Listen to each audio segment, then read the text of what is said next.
At the age of 15, how does Vaibhav Suryavanshi hit such massive shots? What's the science behind his power hitting that no matter how big the bowler is, smashing them seems effortless for him? In today's video, we'll decode his hitting mechanics with the help of data. We'll analyze everything, his head position, bat swing, weight transfer, all backed by data. So, let's get started. Before starting the video, let me mention that this video is inspired by the following article. All the data I'll refer to in this video has been taken from that article. I highly recommend you read it, the link is in the description. Starting off with his stance. Vaibhav's head falls ahead of his back foot. And if you look at his torso, it has a high degree of lean toward the offside. If we compare him with Abhishek Sharma, while Abhishek's torso lean angle is 19.2 degrees, Vaibhav's torso lean angle is 31.9 degrees. I'll explain later why this is such a crucial part of his hitting mechanics. Now if we observe his back lift, it comes from around the point region. Before initiating the trigger movement, if you notice his front knee, it is heavily bent.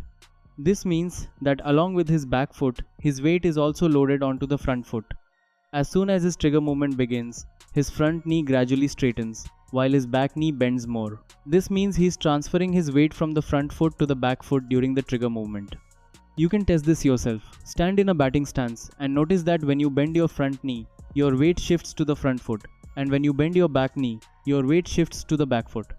Once the trigger movement is completed, his weight remains almost entirely on his back foot. If I replay his trigger movement in slow motion, you can see that he starts with his weight evenly distributed on both legs, and by the end of the trigger movement, all his weight is loaded onto the back foot. Now comes the most important segment of our video, back foot loading.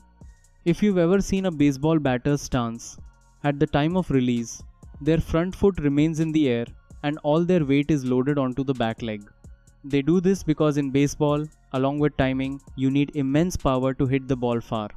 That's why a baseball batter loads all their weight onto the back leg and inwardly rotates their torso. This is called coiling of the body.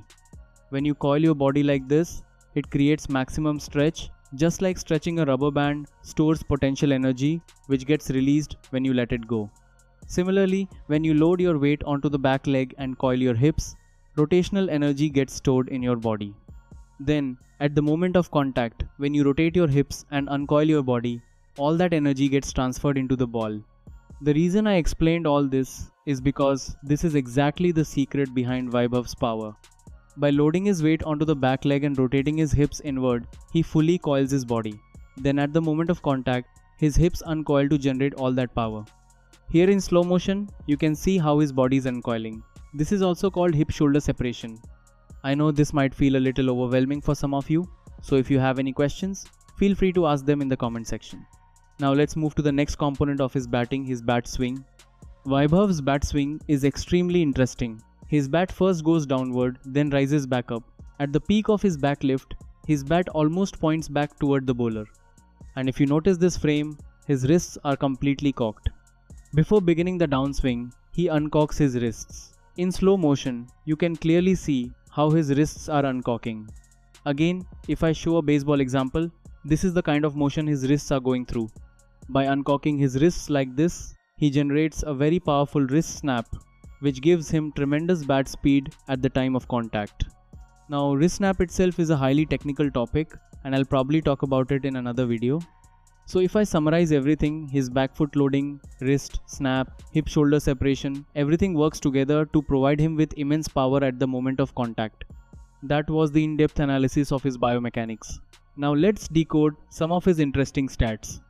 If I divide the pitch into 3 different lengths and ask you on which length Vaibhav plays at a higher strike rate than an average batter, many of you might guess good length or full length. But the correct answer is all 3 lengths. He scores at a higher strike rate than an average batter against every single length. So in simple words, if you're a bowler, no length is safe against him. Now moving on to one of the most interesting stats I've read about him.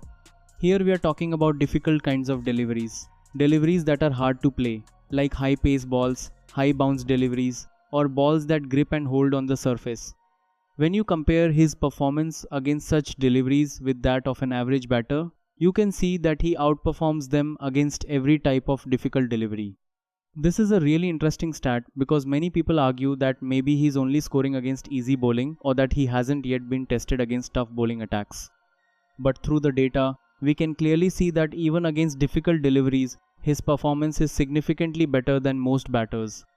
Now, as of now, there aren't any prominent weaknesses visible in Vaibhav's game, but there are one or two areas where I feel he might struggle in the future. Because his backlift is very high, if he's tested with high-speed Yorkers, he might get trapped against them. If a well-directed bouncer is aimed at his shoulders, I've often seen him get out against those deliveries.